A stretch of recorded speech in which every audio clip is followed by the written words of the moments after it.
Hi everyone, Kelly here, and I would like to talk about the books that I have received or bought so far in 2025.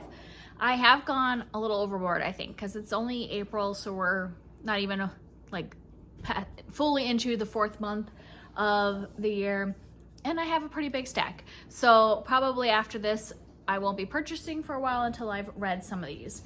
And so far, I've only read one of the books that I have bought. So I started off in January pretty good. I had only purchased 3 books in January. My husband and I went on a trip where we were doing like an Airbnb and hanging out in this little village, and they had a couple bookstores, and just part of our like weekend was to go to the bookstores.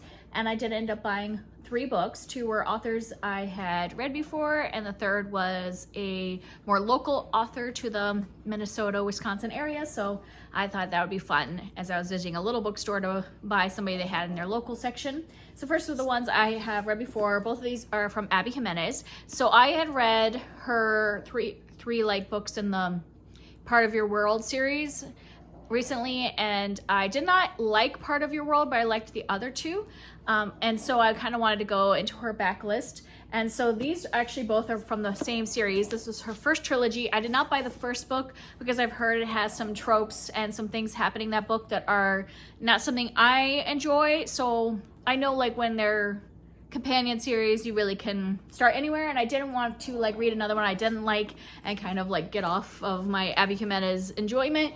So I just wanted to get the ones that I knew would have like tropes that I would be okay with. And so this is the second book, I think, and this is the third in this series.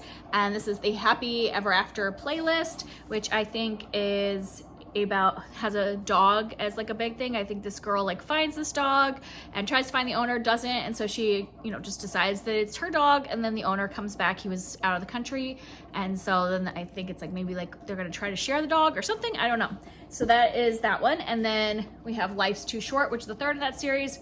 And this one, I really don't have any idea what this one is about. I just figured I would try them. I knew the first one in this series has a lot about infertility, and so that's why I just decided to skip that one and just get books 2 and 3 in that original series that she had written. And then the local author I got was The Keepers of Medicine Valley by Wendy Webb. And Wendy Webb is from Minneapolis, Minnesota, but she writes a lot about the little village that we were staying in, which like it's not named in here, but she has said that the village that she writes about is inspired by the Bayfield area in northern Wisconsin on the lake. So that's why I got this, because I was in Bayfield and just thought it would be interesting to buy something that was kind of inspired by that village. And this is like a kind of gothic mystery type book. I can't remember if this is historical or not. It doesn't say anything about a certain time period in the back, so maybe it's not historical, but I have heard it has more of a gothic feel. And so I thought that would be interesting.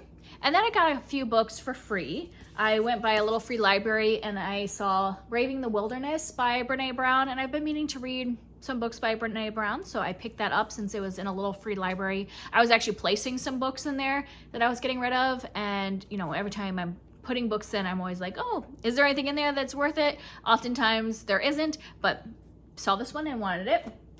And then my church every year gives out a book. This is Liturgy of the Ordinary by Tish Harrison Warren. And I don't know exactly what this is about. I guess it's supposed to be about liturgy, but I think it's supposed to be kind of like talking about daily experiences through the lens of liturgy, and just a little book. And I just like to pick up the free one that the church offers every year to see what they are, promoting. So hopefully this will end up being good. And then I won a Goodreads, or like a Goodreads giveaway. So I often, like, if something pops up in my email that says something on your shelves is a giveaway, I will go ahead and sign up for the giveaway. And I've won like 4 so far in my life. So still, if you think, oh, I'll never win, sign up for them, because you might win. And I won one. I have The Last Murder at the End of the World by Stuart Turton, and I really enjoyed The 7.5 Deaths of Evelyn Hardcastle. I'm still reading his second book. What is it? Devil and the Dark Water. And that's one that I've started it twice and keep kind of putting down. I'm enjoying it, but it's pretty slow paced. This one I've heard is faster paced, but that maybe not as many people like this one. So I don't know. It's free, so I'll give it a try, and if I don't like it, it'll go in a little free library, but I won the giveaway. So it goes to show you should sign up for the giveaways. And that was like stuff that I had done in January and February. And then in March, I went a little more wild with my book buying. And so all of the rest of these books I bought in March, and well, one in April, but most of them in March. And I am just having them sorted by authors I've read before. And so that's why I was interested in them. And then new authors and books I just heard about on the internet, mostly from BookTube. And so first I have T. Kingfisher, and I have 3 books that I bought by T. Kingfisher. This is Paladin's Grace and Paladin's Strength, which is part of the same series. I have not read anything in this. I think it's a trilogy. Maybe there's 4 of them. And these are like kind of romantic fantasy, though I don't think you necessarily put her in the category of most romantic because she definitely has a very distinct flavor to her writing and her humor. And she always puts a little horror in, so I don't think it's exactly like what, book talkers would call romantic-y. But yeah, they're definitely heavy on the romance, this series. So looking forward to trying those. And then I also bought this one for Middle Grade March, which if you saw my, wrap up from March, I've already read this book, Minor Mage. And this is technically, I think, a middle grade novel, but her, publisher did not want it to be published as a children's novel because there are some things that are more on the scary side. So keep that in mind if you want to pick that up. So that one is Minor Mage. And then I got The Witchwood Knot by Olivia Atwater. I've really been enjoying her, what are they called? The Regency Fairy Tales series. Yeah. Regency Fairy Tales. I read book 1 and 2 in that series, and I own book 3. But then I saw that she has like another new series coming out. I think this is going to be a series.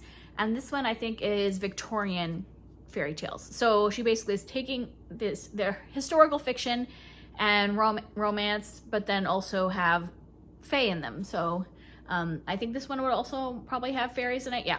So this one also has fairies, but takes place during the Victorian period instead of the Regency period. Okay, I had to pause a moment because our robot vacuum started its morning vacuuming, and I had to wait for it to get back into the bedrooms. So hopefully you can't hear it that much, but oh well, this is the time I have to film. I just don't have a lot of time to film, especially since my bookshelf now is in the main living room.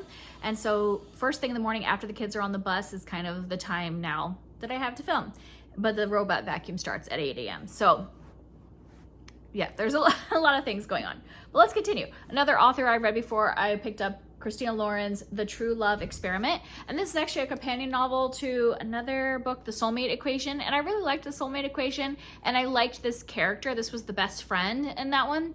And so I'm hoping I will enjoy this. But after I bought it, I read some reviews, and I'm like, I'm not for sure I'm gonna love it. And I haven't read a Christina Lauren in several years.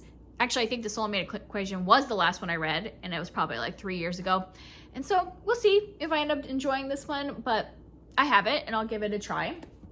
And then the next 2 are the 2 that I just bought in April.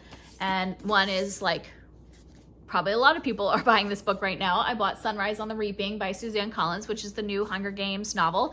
I did not read and I did not buy Ballads of Songbirds and Snakes, which I think is actually on the shelf over here from the library, because I was going to give it a try, but it just didn't really appeal to me in terms of like buying it. But this one's Haymitch's story, and so this is the prequel I wanted to read because I do really want to hear Haymitch's, Hunger Games and his backstory.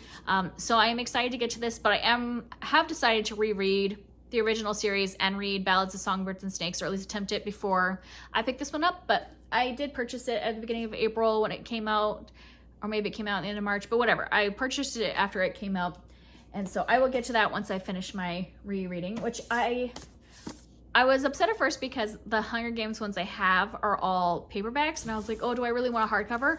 But then like this hardcover is actually really pretty. Like when you open it and everything, it's got the the pretty gold on the purple. So I guess it's worth it getting the hardback version in order to get it right away and read it. And this other one, my mother bought for me when we were visiting over spring break, because I was looking at it and I really wanted to get this book, but it's just so expensive because buying brand new hardcovers is just expensive. Oh, and I realized there's a little card from my daughter in here, you know, to mom from Eliza. I forgot that I put it in there. It's a little picture of us together. I had put that in there like as we were traveling. Yeah, so this is Death of the Author by Nnedi Okorafor. And so I was at the bookstore down there, and I had heard that this one was unique in the fact that it had like, this has a book within the book. And so this is the like, you know, book Nnedi Okorafor wrote, and this is the book that the character inside, the titular author, writes, Rusted Robots. And I just thought that was really interesting that they had like the cover of the book within the book on there, and so I really wanted it. And it's got like pretty sprayed edges. Like, it's a beautiful book, but you know, buying a book for, you know, $30 is hard for me, so I wasn't gonna get it. But then my mom saw me admiring it and she's like, let me buy it for you as an early birthday present. So there you go. Thanks, Mom. And I'm excited about this one. I've read the Benti series by Nnedi Okorafor and one other book, I can't remember now. But this is one that's a little different for her, I feel like, because it's more literary fiction, but the book within the book is sci-fi.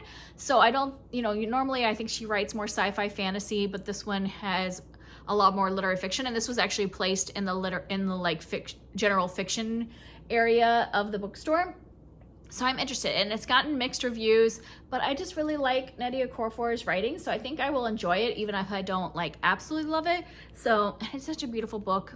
I thought I would give it a try, and I'm excited to own such a beautiful piece. Like, even the, like, you know, end pages are so pretty. So hopefully I like it. And those are all the ones that I have read before.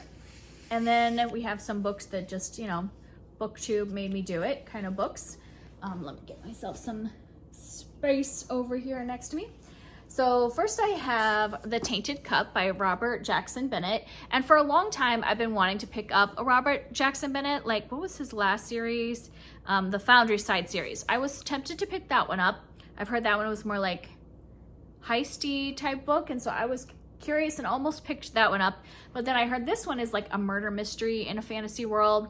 And I don't know, this one just called to me. So I went ahead and got it. And like, I do really like this. I know the hardcover is beautiful, but I do like this paperback as well. It's got like whatever this greenery is like attacking the front cover. I've heard this is very like Holmes type mystery.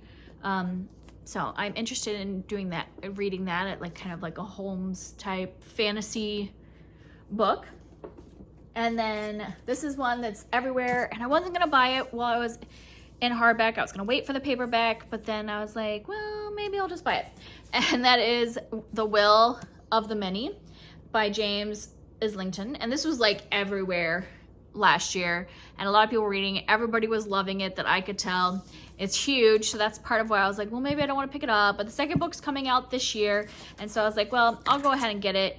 My only problem is that I think, now that I've seen some people getting arcs of the second book, I think they changed the cover of this one. Towards the end of the year, they put out another cover, and I feel like the sequel is matching that cover, so I'm a little grumpy. Like, if they come out with the sequel and they don't have one that matches this cover, I'm gonna be mad that I spent like full price for a hardcover version of this to not have the second book match it. So we'll see. Maybe they'll put out two for that one too. But anyways, this one is a fantasy where I believe that like there's a group of people that have like most of the magic, and they are taking the magic from the many. So like, you know, there's the masses and they all have like a little bit of magic, and so like the few people are taking all of that magic, which I think they call will, from the many. And I think this is starring a character who is like infiltrating this like elite system. So I've heard really good things about this. Hopefully it's good, and hopefully the second book will end up matching. And then I have Inkblood Sister Scribe by Emma Torres. And this one was on the Goodreads Choice Award for Fantasy, I think. And it intrigued me there. I thought the cover was really intriguing. And then I looked at, when it was on the Goodreads Choice, I was like, oh, I'd never heard of that one. I looked into it. It sounded really interesting. And then I heard, I think Angela from Literature Science Alliance, I think, had read it and enjoyed it. And my goodness, this cover is so beautiful. The like turquoise and the purple. Yeah, so I thought I would give it a try. And I don't remember exactly. This has like, you know, it has a book on the main thing, but there are like books that let a person walk through walls or manipulate the elements, books of magic. So yeah, and these sisters are meant to protect the books of magic. I don't know. I don't know exactly what it's about, but when I've read it, I was intrigued, like read the synopsis. So hopefully it's gonna be a good fantasy. And it's a standalone, which is part of the reason, because I've been buying a lot of series lately, and I'm like, I need just a one-off, like something that I can just read. And then because it was middle grade March, I did pick up a middle grade novel. I picked up The Grace of Wild Things by Heather Fawcett, and this is a retelling of Anne of Green Gables, but with like a fantasy version. So I think the Marilla character in this one is actually a witch. And I've heard good things about this. I've heard that you shouldn't really think about it as an Anne of Green Gables retelling, but like kind of more inspired, because it doesn't really kind of follow the plot lines, but has kind of some of the elements pulled from it, like little Easter eggs. And it sounded like a good middle grade book, and I was like, oh, I don't think I've ever read anything about Heather Fawcett. And then I looked up what else she's written, and it turns out she is the same person that wrote the Emily Wilde books, and I'm literally reading the Emily Wilde Encyclopedia of Fairies right now.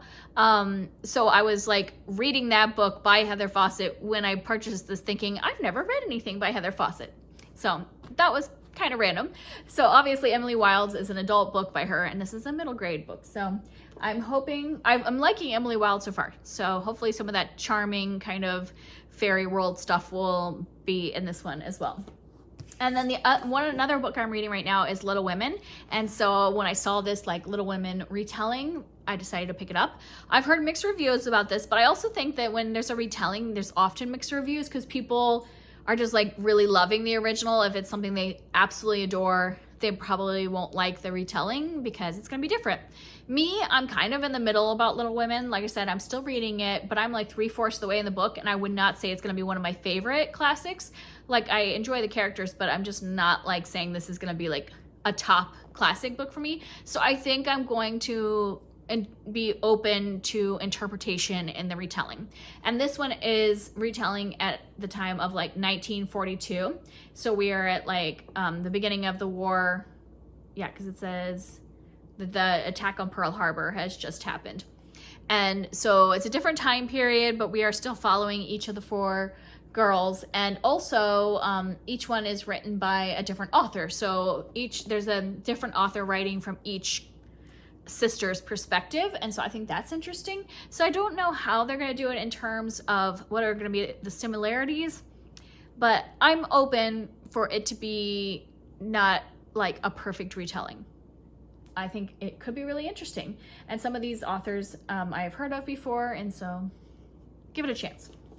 And the last book is one that was like all over the internet last year, which is The Spell Shop by Sarah Beth Durst. And I saw this is going to be a series because the second book is coming out this year. And I was originally going to wait until this came out on paperback because I'm not usually one that gets a lot of hardbacks, which in this haul I've had like 4, which is a lot more, or 5 maybe, than I normally get. I usually like paperbacks, as you can probably tell from my shelves. I just prefer the feel of holding a paperback book. So I was going to wait for this to be out on paperback, but I just kept hearing people talk about it. And I was like, oh, I think I'm going to love that book. I think I'm going to want to read it. And if I love it, I'm going to want to read the second one. And you know, the second one won't come out on paperback for another year after it comes out this year. So I'm like, I should just go ahead and buy it in hardback and just read it because it just looks so cozy, fantasy, lovely. I don't even know fully what it's about because everybody talks about it just in the terms of feels. And that's, I guess, all that matters, right? It has the like cozy fantasy feel, but I have heard there are flying cats. Like, look, there's a cat with wings. So, I mean, if there's flying cats and they're enough part of the story to be mentioned and put on the cover, I'm going to enjoy that. It just seems beautiful and lovely. So I am excited to read that. And hopefully this will have more of the like small town feels that I have wanted from some recent things, because it does say it takes a village to open a heart, which means that there should be villagers, right? like different people, small town feel. Hey, I'm just popping in because I have a few more books to talk about. In between recording this, which I'm at this place where I record a video when I have chance, or maybe multiple in a moment I have chance, and then I might wait a week or two to edit it because, you know, life, whatever. So in between recording this video a couple weeks ago and editing it, I have a few more books. And I know I probably have already said in this video or in my outro that I don't want to purchase as many books, but this, like, I'll tell you, like, several of these came from a local independent bookstore. I went to an event and I just want to support my local bookstore because obviously there are big conglomerates that are trying to like push out the little indies.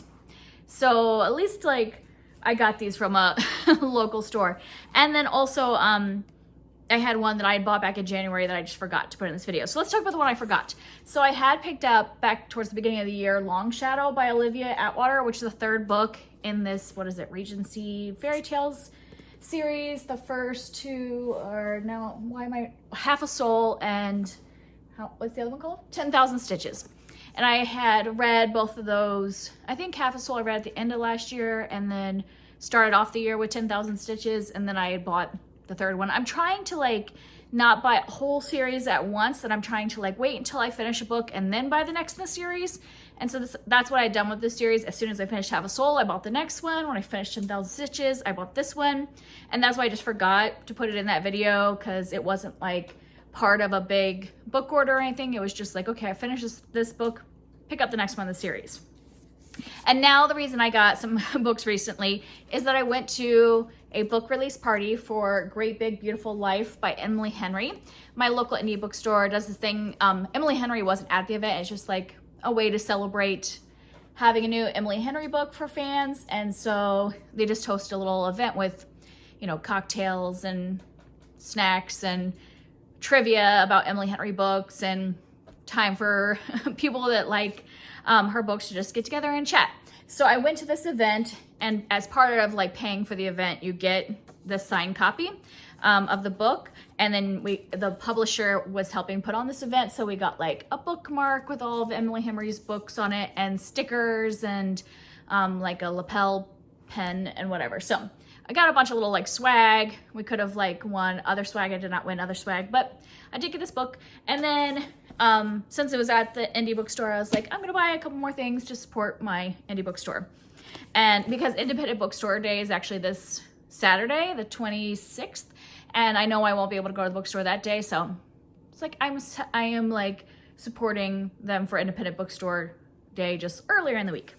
And I was there and I just like picked up a romance novel. This is a newer release. I think this just came out like last month maybe, or two.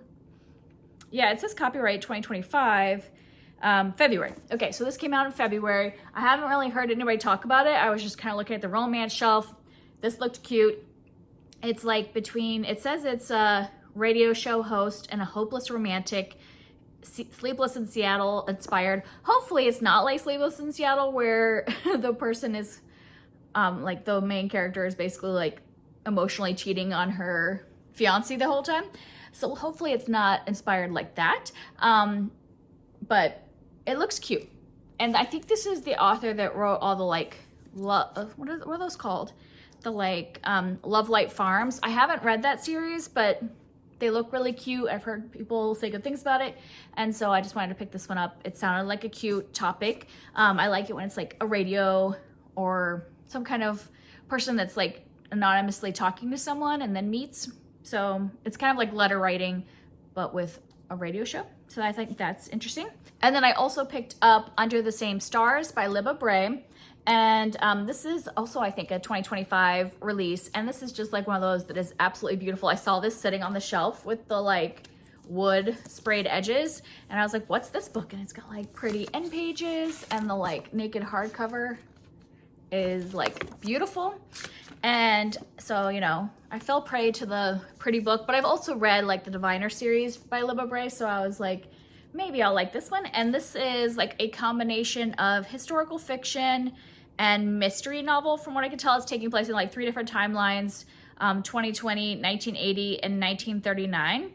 And yeah, so it has some World War II timeline, but taking place under 3 timelines. What I had looked up, it just sounded like it was both historical fiction, mystery type of thing. So I've enjoyed Library in the past, so I thought I would pick that one up, and it's a beautiful book.